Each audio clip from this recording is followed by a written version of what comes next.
Querido Jesus, lerei agora as páginas da tua vida, que elas me levem a te amar cada vez mais e que tuas palavras firam o meu coração e me levem a mudar de vida. O evangelho de hoje é o evangelho de São João, capítulo 3, versículos 31 a 36. Aquele que vem do alto está acima de todos. O que é da terra pertence à terra e fala das coisas da terra. Aquele que vem do céu está acima de todos. Dá testemunho daquilo que viu e ouviu, mas ninguém aceita o seu testemunho. Quem aceita o seu testemunho atesta que Deus é verdadeiro. De fato, aquele que Deus enviou fala as palavras de Deus, porque Deus lhe dá o Espírito sem medida. O Pai ama o Filho e entregou tudo em sua mão. Aquele que acredita no Filho possui a vida eterna. Aquele, porém, que rejeita o Filho não verá a vida, pois a ira de Deus permanece sobre ele. Palavra da salvação. Glória a vós, Senhor. Vamos olhar para Jesus. Que bonitas são estas palavras de Jesus transmitidas por São João. Aquele que acredita no Filho possui a vida eterna. E este Filho veio do alto. Aquele que vem do alto está acima de todos. Jesus está acima de nós e dá testemunho daquilo que viu e ouviu, ou seja, do Pai. Aquele que Deus enviou, ou seja, Jesus, fala as palavras de Deus.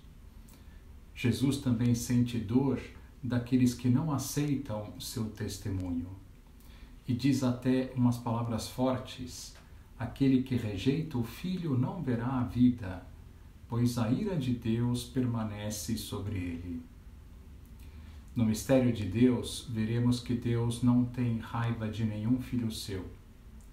Veremos que Deus não condena ninguém, pois é só amor. Porém, aquele filho seu que não o obedece seguirá o caminho do mal, pois o caminho de Deus é o caminho do bem, do amor.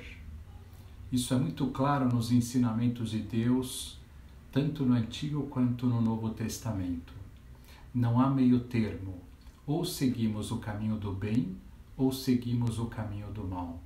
Ou obedecemos a Deus que nos conduz ao bem, ou não o obedecemos, conduzindo-nos ao mal. E quem não o obedece, quem segue o caminho do mal, está escolhendo o seu próprio destino, o mal eterno. Deus, como Pai, jamais gostaria que isto acontecesse. Porém, Deus não toca na nossa liberdade. Assim, a condenação é uma autocondenação. E obedecê-lo é obedecer à Igreja criada por ele, com as interpretações da Sagrada Escritura que ela faz, assistida pelo Espírito Santo para não errar, e não com as interpretações que cada um faz segundo o que lhe parece.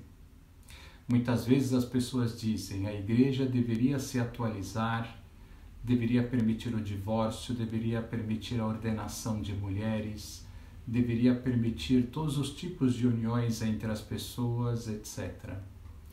Quando as pessoas dizem isto, estão esquecendo que a Igreja é o próprio Deus. E então esta proposta ficaria assim: Deus deveria se atualizar, deveria permitir o divórcio, etc. Vendo as coisas assim, pensaríamos, na verdade, 10 vezes antes de dizer que Deus deveria se atualizar. Deus é quem sabe o que é bom e o que não é bom. Nós podemos ter uma opinião ou outra, porém só Deus é a sabedoria infinita. Que lição nós podemos tirar de hoje? Acreditar em Jesus, acreditar nos ensinamentos da Igreja. Já explicaremos a diferença entre os ensinamentos de um padre numa homilia e os ensinamentos que são assistidos pelo Espírito Santo e, portanto, infalíveis. Agora vos dou a bênção para este dia. A bênção de Deus Todo-Poderoso, Pai, Filho e Espírito Santo, esteja sempre convosco e permaneça para sempre. Amém.